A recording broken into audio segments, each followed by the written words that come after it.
அஸ்ஸலாமு அலைக்கும் வரஹ்மத்துல்லாஹி வபரகாத்துஹு. அன்பு நண்பர்களே, மக்காவில் உள்ள புனித ஹரமில் உள்ள சம்சம் கிணற்றில் ஒரு அசாதாரண அற்புதம் நிகழ்ந்துள்ளது. லட்சக்கணக்கான மக்கள் இதை கண்டு திகைத்து நின்றனர். ஒரு குழு விஞ்ஞானிகள் கிணற்றின் உள்ளே சென்றபோது அவர்கள் ஒரு ஆச்சரியமான காட்சியைக் கண்டு அல்லாஹு அக்பர் என்று மகிழ்ச்சியடைந்தனர். ஆனால் அவர்கள் கண்டது என்ன? அன்பு பார்வையாளர்களே, சம்சம் கிணற்றில் விஞ்ஞானிகள் கண்டறிந்த மிகவும் விசித்திரமான கண்டுபிடிப்புகளில் இதுவும் ஒன்றாகும். பூமியில் 30 மீட்டர் ஆழத்தில் ஒரு அதிர்ச்சியூட்டும் கண்டுபிடிப்பு நிகழ்ந்தது. சம்சம் கிணறு மஸ்ஜிதுல் ஹராமில் புனித காபாவிலிருந்து வெறும் 20 மீட்டர் தொலைவில் அமைந்துள்ளது. இது ஒரு நொடிக்கு சுமார் 20 லிட்டர் தண்ணீரை பம்ப் செய்கிறது. மொத்த ஆழம் 30 மீட்டர் ஆகும். இருப்பினும் மக்காவில் உள்ள இஸ்லாமிய ஆராய்ச்சியாளர் டாக்டர் மசன் சர்துதீன் ஒரு மருத்துவரை மேற்கோள் காட்டி ஒரு ஆச்சரியமான கதையை பகிர்ந்தார். 1971 சம்சம் கிணற்றை பற்றி ஒரு அசாதாரண வாதம் எழுந்தது. ஒருவர் சம்சம் தண்ணீர் குடிக்க தகுதியற்றது என்று வாதிட்டார். ஏனெனில் கபா கடல் மட்டத்திற்கு கீழே உள்ளது, எனவே அசுத்தமான தண்ணீர் கிணற்றுக்குள் பாய வாய்ப்புள்ளது என்று அவர்கள் கூறினர். இதற்கு பதிலளிக்கும் விதமாக சவுதி அரேபியாவில் உள்ள விஞ்ஞானிகள் உண்மையை கண்டறிய முடிவு செய்தனர். அவர்கள் சம்சம் தண்ணீரின் மாதிரிகளை சேகரித்து தண்ணீர் உண்மையில் குடிக்க தகுதியானதா என்பதை கண்டறிய ஐரோப்பிய ஆய்வகங்களுக்கு அனுப்பி நவீன அறிவியல் முறைகளை பயன்படுத்தி ஆய்வு செய்தனர். இதுவே முதல் அற்புதம். கெமிக்கல் இன்ஜினியர் மினுதீன் அகமது தண்ணீர் மாதிரிகளை சேகரிக்க தேர்ந்தெடுக்கப்பட்டவர் என்று கூறினார். அவர் முதல் முறையாக கிணறை கண்டார். முதல் முறையாக அவர் அதை கண்டபோது 18 அடி நீளமும் 14 அடி அகலமும் கொண்ட ஒரு சிறிய நீர்த்தேக்கம் நபி இப்ராஹிம் அலைஹிஸ்ஸலாம் காலம் முதல் லட்சக்கணக்கான கேலன் தண்ணீரை யாத்ரீகர்களுக்கு வழங்கியது என்பதை நம்புவது கடினமாக இருந்தது. அங்கிருந்துதான் உண்மையான ரகசியம் தொடங்கியது. மினுதீன் கிணற்றிற்குள் இறங்கி ஆய்வு செய்யும்போது ஒரு அசாதாரண விஷயத்தை கவனித்தார். சம்சம் கிணற்றிற்கு தண்ணீர் பாயும் ஒரு புலப்படும் ஊற்றை கண்டறிய முடியவில்லை. அப்போது அவருக்கு ஒரு புத்திசாலித்தனமான யோசனை தோன்றியது. ஒரு சக்தி வாய்ந்த பம்பை பயன்படுத்தி தண்ணீரை வேகமாக உறிஞ்சி எடுக்க ஒரு தைரியமான பரிசோதனையை மேற்கொள்ள முடிவு செய்தார். இது தண்ணீரின் மட்டத்தை குறைத்து அதன் ஊற்றின் தோற்றத்தை கவனிக்க அனுமதிக்கும். இங்கே வந்தது உண்மையான அதிர்ச்சி. தண்ணீரின் மட்டம் சிறிதும் குறையவில்லை. பம்பிங் செயல்முறையில் மினுதீனால் எதையும் கவனிக்க முடியவில்லை. மாறாக கிணற்றைச் சுற்றிய மணல் அசைவதை அவர் கவனித்தார். ஆனால் தண்ணீர் ஒரு கண்ணுக்கு தெரியாத மர்மமான ஊற்றிலிருந்து பம்பால் உறிஞ்சப்படும் அதே விகிதத்தில் பாய்ந்து கொண்டிருந்தது. இதன் விளைவாக சம்சம் கிணற்றில் தண்ணீரின் மட்டம் முற்றிலும் பாதிக்கப்படாமல் தொடர்ந்தது. பின்னர் மினுதீன் மாதிரிகளை சேகரித்து ஐரோப்பாவிலும் சவுதி அரேபியாவிலும் உள்ள ஆய்வகங்களுக்கு அனுப்பினார். பரிசோதனை முடிவுகள் திரும்பி வந்தபோது அவை உண்மையில் ஆச்சரியமூட்டுவதாக இருந்தன. சம்சம் தண்ணீர் உலகில் உள்ள மற்ற எந்த தண்ணீருக்கும் ஒப்பிட முடியாது என்பது உறுதிப்படுத்தப்பட்டது. இதில் கால்சியம் மற்றும் மக்னீசியம் உப்புகள் உயர் செறிவில் உள்ளன. ஒருவேளை இதுவே களைப்படைந்த யாத்ரீகர்களுக்கு உற்சாகத்தையும் ஆற்றலையும் அளிக்க காரணமாக இருக்கலாம். ஆனால் மிக முக்கியமாக சம்சம் தண்ணீரில் இயற்கையான புளூரைடு கலவைகள் உள்ளன. அவை சக்தி வாய்ந்த கிருமிநாசினிகளாக செயல்படுகின்றன. பெரும்பாலான கிணறுகளில் காலப்போக்கில் பூஞ்சைகளும் நீர்த்தாவரங்களும் வளர்கின்றன. இது தண்ணீரின் சுவையையும் மணத்தையும் மாற்றுகிறது.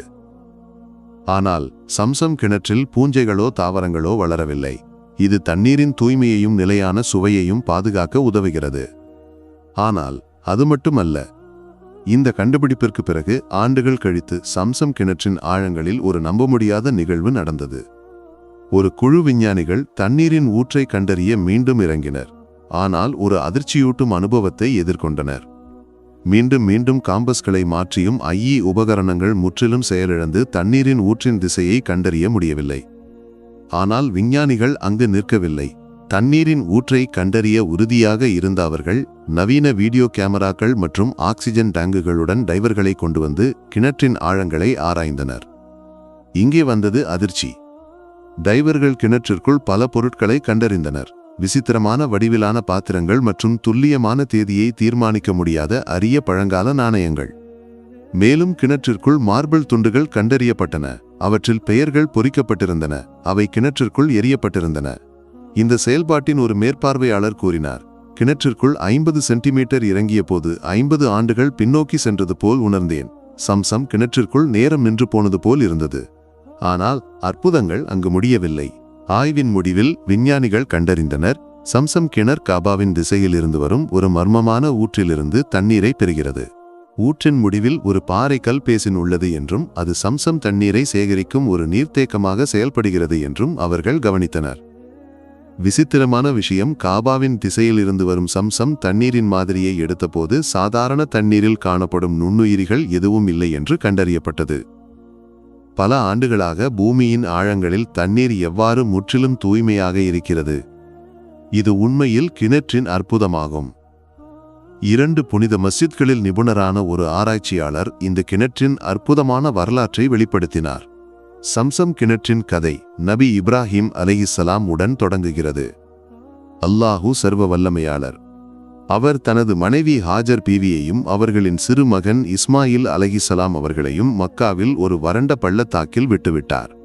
அவர்களின் உணவும் தண்ணீரும் தீர்ந்தபோது ஹாஜர் பீவி தண்ணீரை தேடி சஃபா மர்வா மலைகளுக்கு இடையே ஓடினார். ஒரு அற்புதமான மற்றும் காலமற்ற தருணத்தில் ஜிப்ரீல் அலைஹிஸ்ஸலாம் தனது இறக்கைகளால் பூமியை தட்டினார். அங்கிருந்து மனித வரலாற்றில் மிகப்பெரிய நீரூற்றாக சம்சம் கிணறு தோன்றியது. ஹாஜர் பீவி தனது கையால் தண்ணீரை அள்ளி குடிக்கத் தொடங்கினார். விரைவில் எல்லா திசைகளிலிருந்தும் குலங்கள் மக்காவிற்கு குடியேறத் தொடங்கின. நபி இப்ராஹிம் அலைஹிஸ்ஸலாம் மற்றும் அவரது மகன் இஸ்மாயில் அலைஹிஸ்ஸலாம் ஆகியோரால் காபா கட்டப்பட்டதால் இந்த இடத்தின் முக்கியத்துவம் மேலும் அதிகரித்தது. ஆண்டுகள் கடந்து செல்ல சம்சம் கிணறு மண்ணுக்கடியில் மறைந்து தொலைந்தது. இது நபி முஹம்மது ஸல்லல்லாஹு அலைஹி வஸல்லம் அவர்களின் தாத்தாவான அப்துல் முத்தலிபின் காலத்திற்கு முன்பு நடந்தது. பின்னர் அப்துல் முத்தலிபுக்கு கிணறை மீண்டும் தோண்ட வேண்டும் என்று மீண்டும் ஒரு விசித்திரமான தரிசனம் கிடைத்தது. அதை பின்பற்றி அவர் கிணறை மீண்டும் தோண்டினார். அதன் தண்ணீர் மீண்டும் பாய்ந்தது. அன்றிலிருந்து யாத்ரீகர்களுக்கு நீராதாரமாக மாறியது.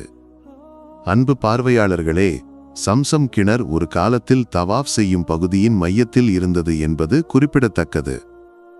கிணற்றை சுற்றி ஒரு செம்பு வளையம், ஒரு மூடி, 14ஆம் நூற்றாண்டின் இறுதியில் பயன்படுத்தப்பட்ட தண்ணீர் அள்ளுவதற்கு ஒரு கப்பி அமைப்பு ஆகியவை இருந்தன. கிணற்றிற்குள் ஒரு செம்பு வாளியும் கண்டறியப்பட்டது.